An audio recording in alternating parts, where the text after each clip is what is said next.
மகாபாரத யுத்தத்தின் போது கர்ணன் தன் நண்பன் துரியோதனனின் பக்கம் நின்று போரிட்டான். ஆனால் கர்ணனை பாண்டவர்களின் பக்கம் வந்துவிடும்படி கண்ணன் உள்பட பலரும் அழைத்தனர். ஆனாலும் அவன் செல்லவில்லை. ஒரு கட்டத்தில் தான் துரியோதனனின் பக்கம் நிற்பதில் என்ன தவறு இருக்கிறது என்ற எண்ணம் அவனது ஆழ்மனதில் துளைத்தது. தன்னுடைய இறுதி கட்டத்தில் நெஞ்சில் அம்பு பாய்ந்து தன் முன் கிருஷ்ணன் விஸ்வரூபமாக காட்சி தருகையில் தன்னுடைய ஆழ்மனதை துளைத்த கேள்விகளை கண்ணனிடமே கேட்டான் கர்ணன். கண்ணா, என் தாயார் நான் பிறந்த நேரத்தில் என்னை ஆற்றில் விட்டுவிட்டார். முறை தவறி பிறந்த குழந்தை என்ற அவப்பேருக்கு ஆளானேன். இது என் தவறா? நான் சத்திரியன் அல்ல என்று கூறி துரோணாச்சாரியார் எனக்கு கல்வி கற்றுத்தரவில்லை. இது என் தவறா? பரசுராமர் எனக்கு அனைத்தும் கற்றுக் கொடுத்தார். ஆனால் நான் பிராமணன் இல்லை, சத்திரியன் என்று தெரிய வந்ததும் நான் படித்த அனைத்தும் மறந்து போகும் என்று சாபமிட்டு விட்டார். இது என் தவறா? ஒரு பசு தற்செயலாக என் அம்பு மூலம் தாக்கப்பட்டது.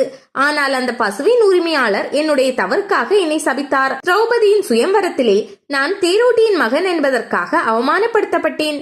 என் தாயாரான குந்தி கூட இறுதியில் தன்னுடைய மற்ற மகன்களை காப்பாற்றும் நோக்கத்தில் தான் என்னை தேடி வந்தார்.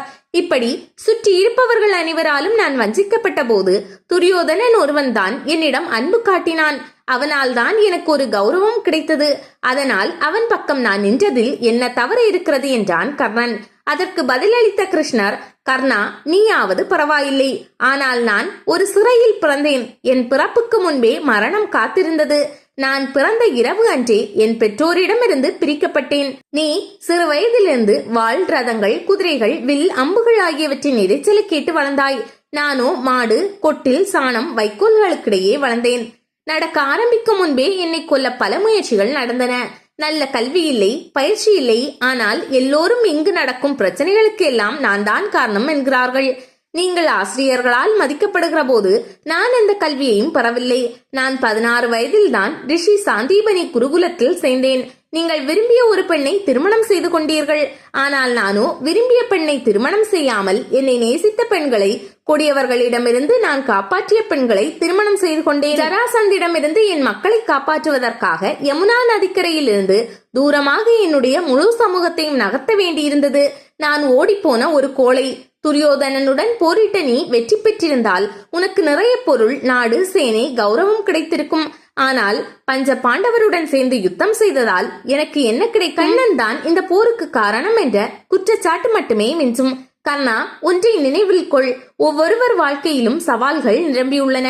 வாழ்க்கை எப்போதுமே இலகுவாகவும் எளிதாகவும் இருப்பதில்லை. ஆனால் மனசாட்சிப்படி தர்மத்தின்பால் நிற்பதே சரியானது. எத்தனை முறை நாம் ஏமாற்றப்பட்டோம், எத்தனை முறை நாம் அவமானப்படுத்தப்பட்டோம், எத்தனை முறை வீழ்ச்சி அடைகிறோம் என்பது முக்கியமல்ல. அந்த நேரத்தில் நாம் எப்படி மீண்டு எழுந்தோம் என்பதே முக்கியம். நம் வாழ்க்கையில் நடக்கும் தவறுகள் நம்மை தவறான பாதையில் செலுத்துவதற்கான உரிமையை பெற்று தருவதில்லை. நம் வாழ்க்கையில் கரடு முரடான பாதை இருக்கலாம். அவற்றை காயப்படாமல் கடப்பது பாதுகைகளால் அல்ல, நாம் கவனமாக எடுத்து வைக்கும் அடிகளால் மட்டுமே என்றார் கண்ணன்.